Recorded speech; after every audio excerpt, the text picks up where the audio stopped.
بنو قریظہ اور بنو نذیر یہودیوں کے دو محلے تھے مدینہ طیبہ میں. نبی پاک صلی اللہ علیہ وسلم کے ساتھ انہوں نے معاہدے کیے 2-3 دفعہ، لیکن ہر دفعہ انہوں نے معاہدہ توڑا. یہ وعدہ کرتے تھے کہ اگر قریش حملہ کریں گے تو ہم مسلمانوں کی حمایت کریں گے، وعدہ یہ تھا. لیکن جب حملہ ہوتا تھا تو یہ پس پردہ ان کی حمایت کرتے. 3 دفعہ انہوں نے معاہدہ توڑا. نبی پاک صلی اللہ علیہ وسلم نے فرمایا اب ان سے معاہدہ نہیں کرنا، اب ان سے جنگ ہی کرنی ہے. اب جب ان کو پتا چل گیا کہ ہم سے جنگ ہونے لگی تو منت کرنے لگے، گزارش کرنے لگے. نبی پاک صلی اللہ علیہ وسلم نے فرمایا نہیں، اب ان سے کوئی بات نہیں کرنی، جنگ ہی ہوگی. 3 دفعہ ہو چکا. انہوں نے منت کی بنو قریظہ نے کہ ہمارے پاس نا حضرت ابو لبابہ کو بھیج دیں. حضرت ابو لبابہ رضی اللہ تعالیٰ عنہ انصار کے قبیلے سے تعلق رکھتے تھے. بنو قریظہ کے محلے میں بڑا عرصہ وہ رہے تھے، ان کی وہاں تعلق تھا، ان کی زمینیں تھیں، باغ تھے، جائیدادیں تھیں، دوستیاں تھیں. جہاں انسان رہتا ہے وہاں اس کے تعلقات بن جاتے ہیں. حضرت ابو لبابہ رضی اللہ تعالیٰ عنہ سے چونکہ وہ قربت رکھتے تھے تو کہا جناب ان کو بھیج دیں. میرے نبی پاک سید عالم صلی اللہ تعالیٰ علیہ وسلم نے کہا ابو لبابہ چلے جاؤ، ان کو بتانا نہیں. ویسے میں نے فیصلہ کر لیا ہے کہ اب ان کی گردنیں ہی کٹیں گی، لیکن تم نے بتانا نہیں. ان کی بات ضرور سن کے آؤ، وہ کہتے کیا ہے لیکن کو وعدہ نہ کر کے آنا. حضرت ابو لبابہ جب وہاں پہنچے نا تو مومن نرم دل ہوتا ہے. وہ جو ان کی عورتیں تھیں وہ رونے لگیں، بچے منتیں کرنے لگے، ایک موقع اور لے دے، اب نہیں کرتے، ہم بھول گئے تھے، غلطیاں ہو گئیں، ایک دفعہ اور. جب بڑی منت کی تو حضرت ابو لبابہ نا اشارے سے کہنے لگے اب کچھ نہیں ہو سکتا، اب تو تمہارے گلے کٹیں گے. کہتے ہیں جب میں نے یہ لفظ کہے تو وہیں مجھے خیال آیا کہ میں نے تو اپنے نبی سے خیانت کر لی، میں نے تو محبوب پاک سے خیانت کی. حضور نے تو کہا تھا بتانا نہیں. فرماتے ہیں میں روتا ہوا نکلا، سیدھا مسجد نبوی میں آیا.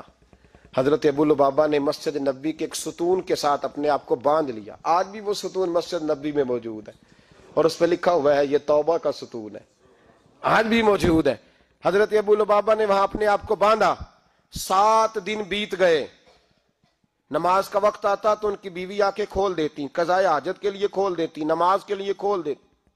7 دنوں سے بندے ہیں، کانوں سے سننا کم ہو گیا، آنکھوں سے نظر آنا کم ہو گیا، سماعت اور بصارت میں مسئلہ بن گیا. حضرت ابو بکر صدیق کہتے ہیں نبی پاک صلی اللہ علیہ وسلم نماز پڑھانے آتے، انہیں بدا ہوا دیکھتے چپ کر کے گزر جاتے. ایک دن میں نے عرض کی حضور ابو لبابہ کی حالت دیکھی نہیں جاتی، دعائی کر دیں.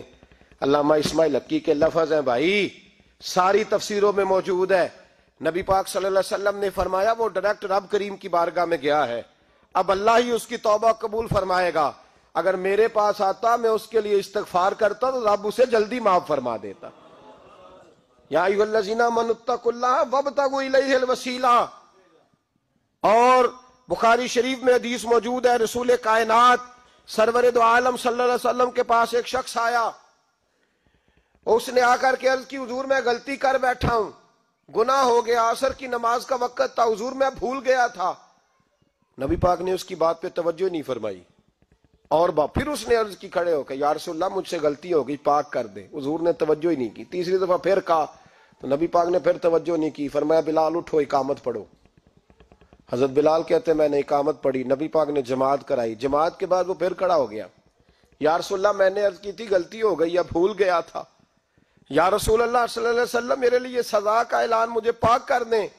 نبی پاک نے اب توجہ فرمائی اور مسکرا کے فرمایا تم نے میرے پیچھے نماز نہیں پڑھی؟